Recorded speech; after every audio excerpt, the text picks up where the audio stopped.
Hello ವಿದ್ಯಾರ್ಥಿಗಳೇ, Uma's life style YouTube ಚಾನಲ್ಗೆ ಸ್ವಾಗತ ವಿದ್ಯಾರ್ಥಿಗಳೇ. ಹಾಗೆ ನಮ್ಮ ಚಾನಲ್ ಸಬ್ಸ್ಕ್ರೈಬ್ ಮಾಡ್ಕೊಳ್ಳಿ, ಲೈಕ್ ಶೇರ್ ಮಾಡಿ ವಿದ್ಯಾರ್ಥಿಗಳೇ. ಹಾಗೆಯೇ ಎಲ್ಲ ವಿದ್ಯಾರ್ಥಿಗಳೇ ಕ್ಷಮಿಸಿ ವಿದ್ಯಾರ್ಥಿಗಳೇ, ಒಂದು ವಿಡಿಯೋ ಅಪ್ಲೋಡ್ ಮಾಡೋಕ್ಕೆ ಸ್ವಲ್ಪ ತಡ ಆಗ್ತಾ ಇದೆ. ಸೊ ಒಂದು ಎಕ್ಸಾಮ್ಸ್ ಇದು ವಿದ್ಯಾರ್ಥಿಗಳೇ, ಸೊ ಹಂಗಾಗಿ ಕಷ್ಟ ಆಗಿದೆ.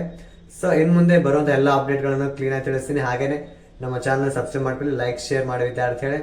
ಸೊ ವಿದ್ಯಾರ್ಥಿಗಳು, ಈಗಿನ ಒಂದು ಅಪ್ಡೇಟ್ ಏನಂದ್ರೆ ವಿದ್ಯಾರ್ಥಿಗಳು, ಈ ನೋಟಿಫಿಕೇಶನ್ ತುಂಬಾ ಇಂಪಾರ್ಟೆಂಟ್ ಆಗಿದೆ. ಏಕೆಂದ್ರೆ ಯಾರು ಒಂದು BSc ನರ್ಸಿಂಗ್ ಸ್ಟೂಡೆಂಟ್ಸ್ ಇದಾರಲ್ಲ, ಹಾಗೇನೆ ಒಂದು B.Pharm ಆಯ್ತು, ಫಿಸಿಯೋಥೆರಪಿ ಒಂದು ಕೋರ್ಸ್ ಅನ್ನು ಯಾರ್ಯಾರು ತೆಗೆದುಕೊಳ್ತಿದ್ದೀರಿ, ಹಾಗೇನೆ ಈ ಒಂದು ಕೋರ್ಸ್ ಅಲ್ಲಿ ಯಾರ್ಯಾರು ಒಂದು ಕಾಲೇಜ್ ಅಲಾಟ್ ಆದ್ರೆ ಅಂತಹ ವಿದ್ಯಾರ್ಥಿಗಳು ಅನುಭವಿಸುವಂತಹ ಈ ಕಷ್ಟಗಳೇನಿದಾವಲ್ಲ, ಸೊ ಇದನ್ನ ನಮ್ಮ ಒಂದು ಕರ್ನಾಟಕ ಎಕ್ಸಾಮಿನೇಷನ್ ಅಥಾರಿಟಿಗೆ ಕಂಪ್ಲೇಂಟ್ ಮಾಡಿದ್ದಾರೆ.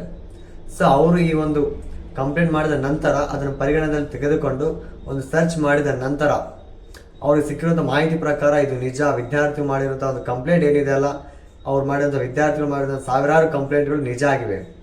ಸೊ ಆ ಕಂಪ್ಲೇಂಟ್ ಏನಪ್ಪಾ ಅಂದ್ರೆ ವಿದ್ಯಾರ್ಥಿಗಳೇ, ನೀವು ಒಂದು ಕೌನ್ಸಿಲಿಂಗ್ ಅಟೆಂಡ್ ಮಾಡ್ತೀವಿ, ಒಂದು CT ಕೌನ್ಸಿಲಿಂಗ್ ಅಟೆಂಡ್ ಮಾಡ್ತೀವಿ. ಕೌನ್ಸಿಲಿಂಗ್ ಅಟೆಂಡ್ ಮಾಡಿದ ನಂತರ ಅಲ್ಲಿ ಒಂದು ಕಾಲೇಜ್ ಅಡ್ಮಿಷನ್ ಒಂದು ಫಸ್ಟ್ ರೌಂಡಲ್ಲಿ, ಸೆಕೆಂಡ್ ರೌಂಡಲ್ಲಿ ಕಾಲೇಜ್ ಅಲಾಟ್ ಆಗುತ್ತೆ. ಅಲಾಟ್ ಆಗಿದ ನಂತರ ಆ ಕಾಲೇಜಿಗೆ ನೀವು ಚಲನ್ ಕಟ್ತೀರಿ. ಚಲನ್ ಕಟ್ಟಿದ ನಂತರ ಅಡ್ಮಿಷನ್ ಡೌನ್ಲೋಡ್ ಮಾಡ್ಕೊಂಡಿದ ನಂತರ ಅಡ್ಮಿಷನ್ಸ್ ಆರ್ಡರ್ ಡೌನ್ಲೋಡ್ ಮಾಡ್ಕೊಂಡಿದ ನಂತರ ಆ ಅಡ್ಮಿಷನ್ ಆರ್ಡರ್ನ ನೀವು ಹೋಗಿ ತೆಗೆದುಕೊಂಡು ಹೋಗಿ ಕಾಲೇಜಲ್ಲಿ ಸಬ್ಮಿಟ್ ಮಾಡಬೇಕಾಗುತ್ತೆ. ನಿಮ್ಮ ಒರಿಜಿನಲ್ ಡಾಕ್ಯುಮೆಂಟ್ಸ್ ಜೊತೆಗೆ ಸಬ್ಮಿಟ್ ಮಾಡಬೇಕಾಗುತ್ತೆ.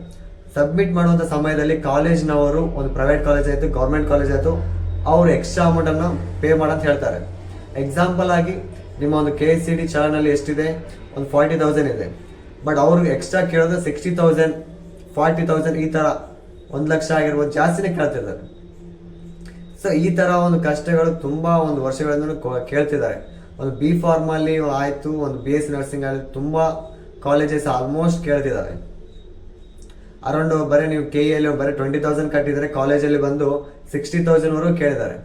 ಸೊ ಇಲ್ಲೊಂದು 20, ಅಲ್ಲೊಂದು 60,000 ಪ್ಲಸ್ ಎಕ್ಸ್ಟ್ರಾ ಎಕ್ಸಾಮ್ ಫೀಸು, ಆಮೇಲೆ ಬೇಕಾಗಿರೋ ಲ್ಯಾಬ್ ಫೀಸು, ಆಮೇಲೆ ಎಕ್ಸ್ಟ್ರಾ ಕರಿಕ್ಯುಲಮ್ ಫೀಸು, ಈ ಥರ ಎಲ್ಲ ಆ್ಯಡ್ ಮಾಡಿ 1 lakh ವರೆಗೂ ತೊಗೊಂಬಂದಿರ್ತಾರೆ. ಸೊ ಇದು ನಮ್ಮ ಒಂದು ಫ್ರೆಂಡ್ಸ್ ಕೂಡ ನೋಡಿದ ವಿದ್ಯಾರ್ಥಿಗಳು ಇದು ನಿಜವಾಗ್ಲೂ ತೆಗೆದುಕೊಳ್ತಾರೆ ಪ್ರತಿಯೊಂದು ಕಾಲೇಜಲ್ಲಿ ಕೂಡ. ಸೊ ಅದನ್ನ ಒಂದು ವಿದ್ಯಾರ್ಥಿಗಳು ಕಂಪ್ಲೇಂಟ್ ಮಾಡಿದಾಗ ನಮ್ಮ KE ಡಿಪಾರ್ಟ್ಮೆಂಟ್ ಅವರು ಪರಿಗಣನೆ ತೆಗೆದುಕೊಂಡು ಅದ್ರ ಮೇಲೆ ಒಂದು ನೋಟಿಫಿಕೇಶನ್ ಬಿಟ್ಟಿದ್ದಾರೆ. ಸೊ ಆ ನೋಟಿಫಿಕೇಶನ್ ಏನೇನಿದೆ ವಿದ್ಯಾರ್ಥಿಗಳು ಅಂದರೆ ನೋಡ್ಕೊಳ್ಳಿ. Admission over seeing A community has received large number of complaints from the students who have selected the study of BSc nursing courses of academic year 2024-25. ಅಂದರೆ ಯಾರ್ಯಾರು ಒಂದು BSc ನರ್ಸಿಂಗ್ ಒಂದು ಕೋರ್ಸ್ ತೆಗೆದುಕೊಂಡಿದ್ರಲ್ಲ, ಅಂತಹ ವಿದ್ಯಾರ್ಥಿಗಳು ಸಾವಿರಾರು ಒಂದು ಕಂಪ್ಲೇಂಟ್ಸ್ ಅನ್ನ ನಮಗೆ ಬಂದಿದ್ದಾವೆ. ಅಕಾಡೆಮಿಕ್ ಇಯರ್ 2024-25 ಸಾಲಿನಲ್ಲಿ ಇವಾಗ ಕಂಪ್ಲೇಂಟ್ ಮಾಡಿದ್ದಾರೆ ವಿದ್ಯಾರ್ಥಿಗಳು BSc ನರ್ಸಿಂಗ್ ಅವರು. ಏನಪ್ಪಾ ಅಂದ್ರೆ, alerted through Karnataka examination authority alleging that some of the nursing college are demanding additional fees which over the above prescribed statement government study of nursing courses of academic year. ಅಂದ್ರೆ government ಏನು ನಿಗದಿತಪಡಿಸಿದೆ ಅಲ್ಲ ಒಂದು college ಫೀಸನ್ನ, ಆ college ಫೀಸ್ಗಿಂತ ಜಾಸ್ತಿ ಕೇಳ್ತಿದ್ದಾರೆ. So ಅದನ್ನ ಹಾಗೇನೆ as you are aware that the state government has exercise of the power of conferred act 145 sub angle 1 of Karnataka examination act 1993 and Section 14 of the Karnataka Examination Institution Exhibition Composition of Fees Act 1984 promulgates the rules as a call as the Karnataka selection candidates as per admission for nursing, pharmacy and physiotherapy course rules of 2003.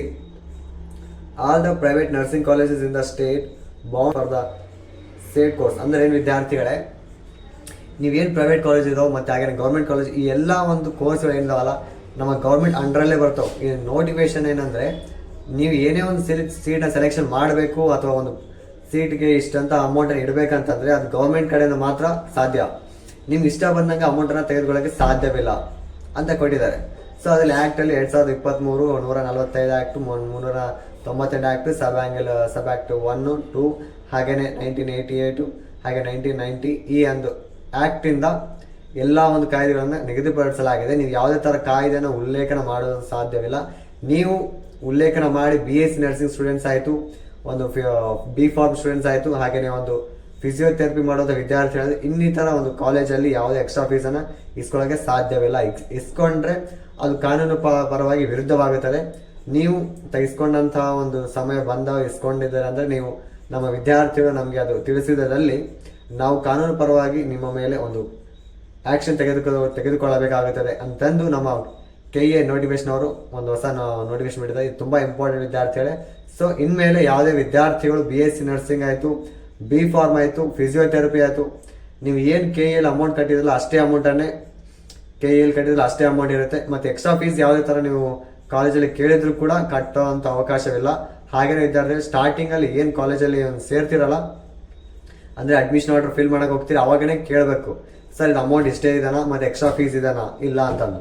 ಏಕೆಂದರೆ ವಿದ್ಯಾರ್ಥಿಗಳೇ, ನೀವು extra fees ಕಟ್ಟೋದಿದ್ದರೆ ನೀವು admission order apply ಮಾಡಿದ ನಂತರ, admission order ತೆಗೆದುಕೊಂಡೋಗಿ ಕಾಲೇಜಲ್ಲಿ ಕೊಟ್ಟಿದ ನಂತರ ಒಂದು ಅಡ್ಮಿಷನ್ ಆಗಿದ ನಂತರ ಮತ್ತೆ KA ವೆಬ್ಸೈಟ್ಗೆ ಮತ್ತೆ ರಿವರ್ಸ್ ಬಂದು ಅಲ್ಲಿ ಒಂದು ಮತ್ತೆ ಕೇಳುತ್ತೆ, ನೀವು ಅಡ್ಮಿಷನ್ ಆಗಿದ್ದೀರಾ, ಹಾಗೆಯೇ ಎಕ್ಸ್ಟ್ರಾ ಅಮೌಂಟ್ ಕಟ್ಟಿದ್ದೀರಾ, ಹಾಗೆಯೇ ಏನಾದರೂ ಡಾಕ್ಯುಮೆಂಟ್ಸ್ ಏನೇನು ಡಾಕ್ಯುಮೆಂಟ್ಸ್ ಎಲ್ಲ ಕೊಟ್ಟಿದ್ದೀರಾ ಕಾಲೇಜ್ ಅಂತ ಕೇಳುತ್ತೆ.